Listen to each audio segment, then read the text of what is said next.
बिस्मिल्लाहिर्रहमानिर्रहीम। अस्सलाम वालेकुम स्टूडेंट। हम फाइनेंशियल स्टेटमेंट्स का चैप्टर डिस्कस कर रहे थे।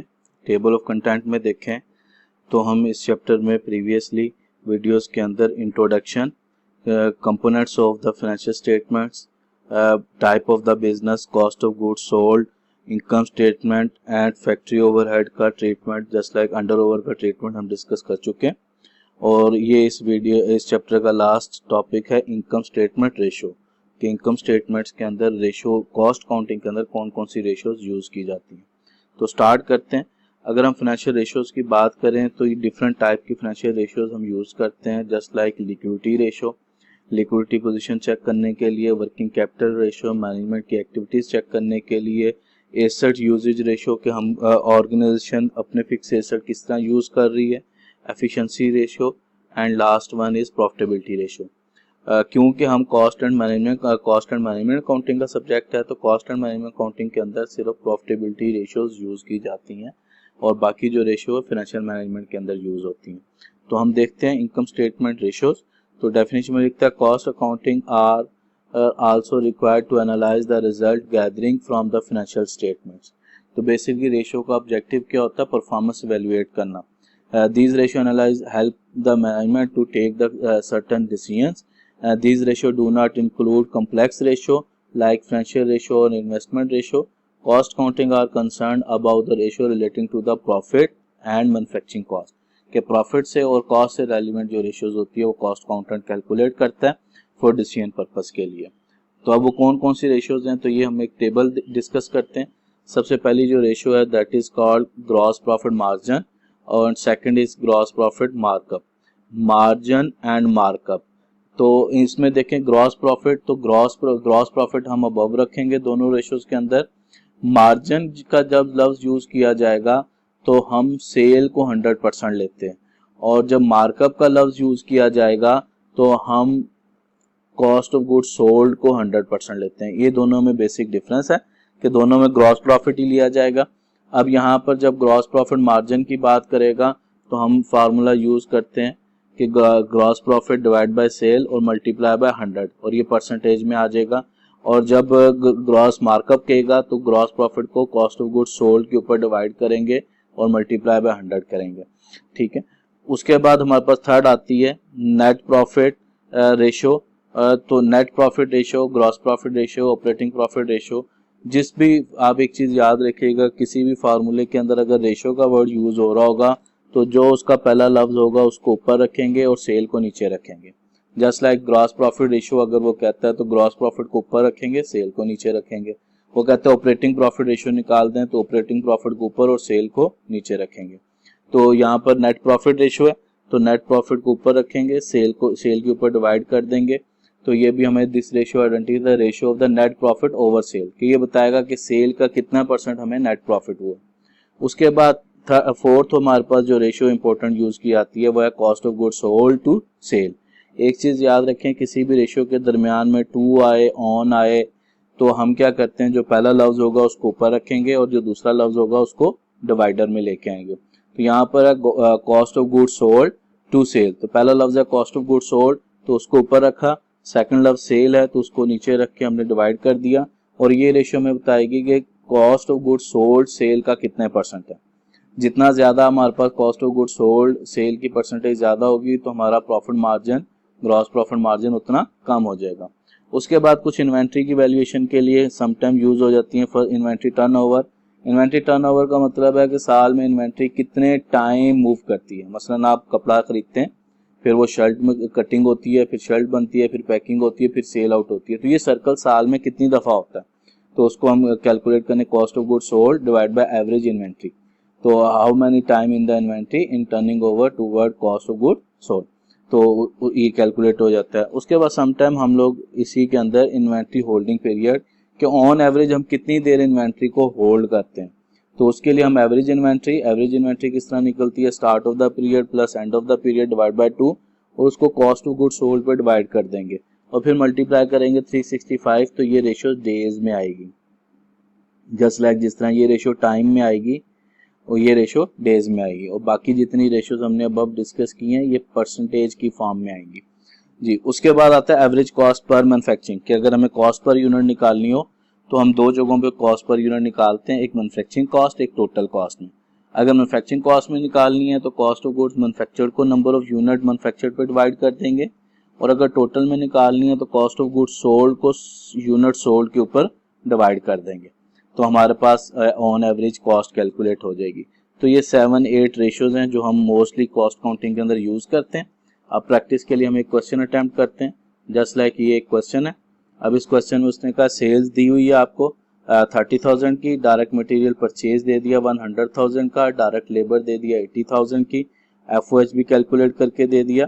अब यहाँ पर उसने increase in the material inventory, decrease in the work in process, increase in the finish goods. अब देखें इससे पहले जो हमने क्वेश्चंस किए हैं उसमें इन्हीं तीनों के लिए वो वर्ड यूज करता था ओपनिंग एंड क्लोजिंग। तो हम ओपनिंग को ऐड करते थे, क्लोजिंग को लेस करते थे। Opening start of the period में होता है, closing end of the period में होता है। अब जब ये वर्ड इंक्रीज और डिक्रीज यूज करता है तो इसका मतलब क्या होता है? इंक्रीज का मतलब है कि जो स्टार्ट में पड़ा हुआ था एंड पे उससे ज्यादा हो गया, और अगर स्टार्ट के अंदर 100 kg पड़ा हुआ था तो एंड पे अगर 120 हो गया तो हम कहेंगे इन्वेंट्री इंक्रीज कर गई। और डिक्रीज का मतलब है कि अगर स्टार्ट में 80 यूनिट थे और इस टाइम हमारे पास 60 हो गए तो हम कहते हैं इन्वेंट्री डिक्रीज कर गई।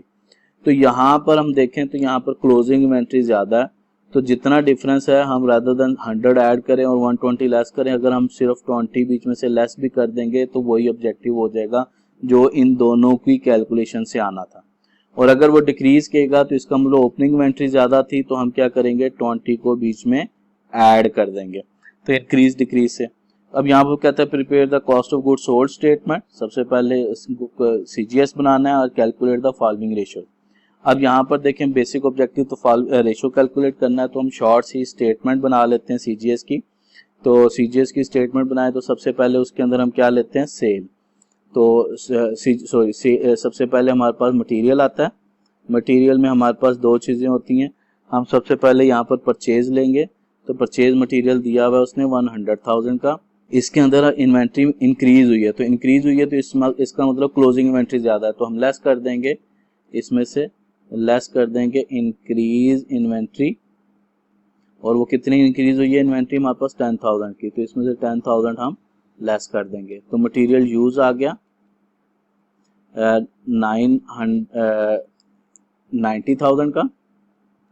इसमें हमने डायरेक्ट लेबर को ऐड करना है, वो दिया हुआ 80,000, तो प्लस कर दिया डायरेक्ट लेबर, तो वो 80,000।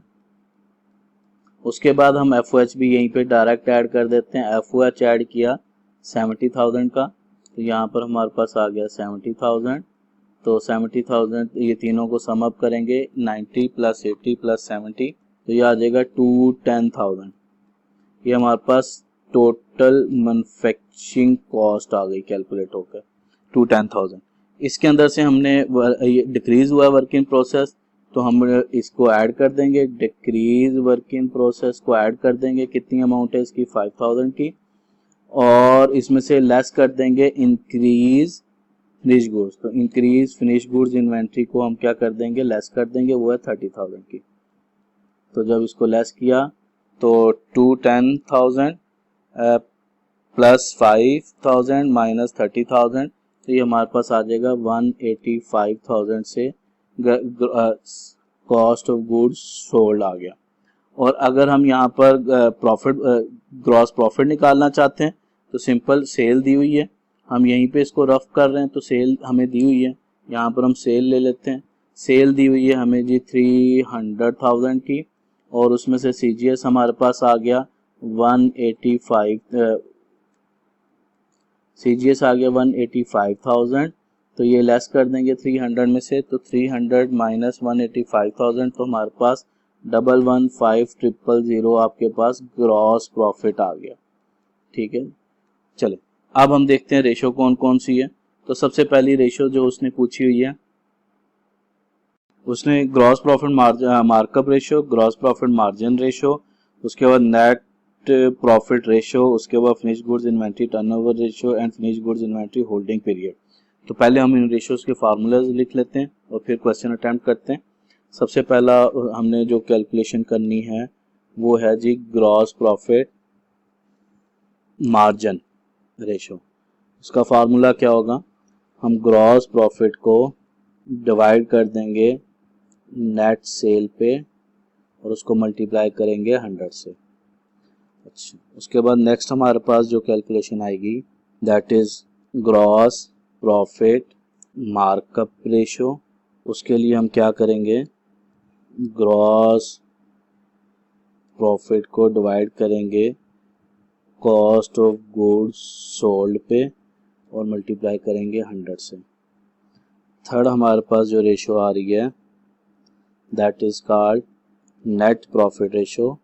तो इसमें क्योंकि ग्रॉस प्रॉफिट ही निकला है तो जो ग्रॉस प्रॉफिट की रेशो होगी वही नेट प्रॉफिट की रेशो होगी, तो हम नेट प्रॉफिट की सेपरेट रेशो नहीं निकाल सकते, तो हम इसको छोड़ देते हैं। फोर्थ पे जो है उसने हमसे 4 पे पूछा है फिनिश गुड्स इन्वेंट्री टर्नओवर और फिर लास्ट के अंदर उसने पीरियड का। तो इन्वेंट्री टर्नओवर का फार्मूला होता है average inventory multiply by 100 inventory turnover, और उसके बाद हमने लास्ट में करनी है 5th पे इन्वेंट्री होल्डिंग पीरियड। तो अब हम इसमें डेटा पुट करते हैं जी।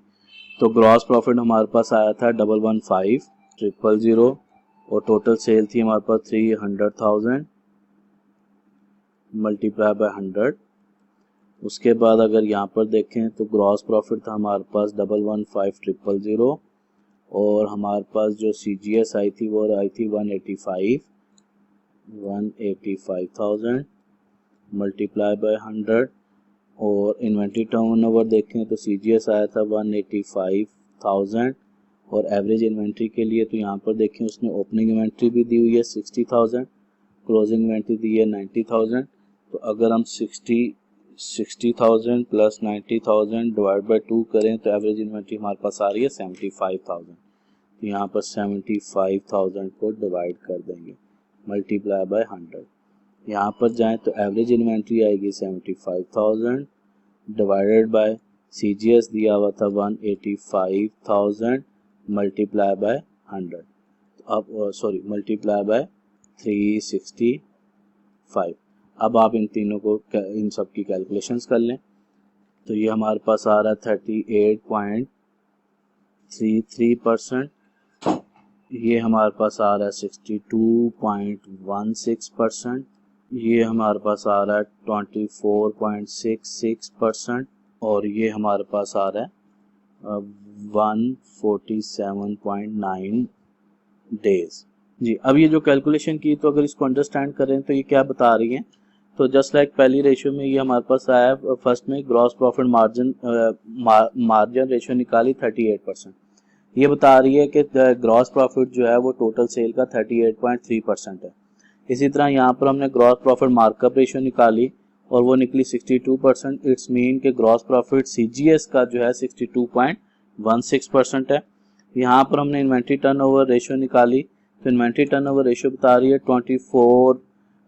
24.66% और इन्वेंट्री होल्डिंग पीरियड का मतलब है कि पूरे साल में कितनी देर इन्वेंट्री होल्ड रहती है ऑन एवरेज, तो वो आया हमारे पास 147.9 डेज। तो यही हमारे पास 5 रेशियोज पूछी हुई थी, तो इस तरह हम रेशियोज निकालते हैं। जज़ाकल्लाह, अल्लाह हाफिज़।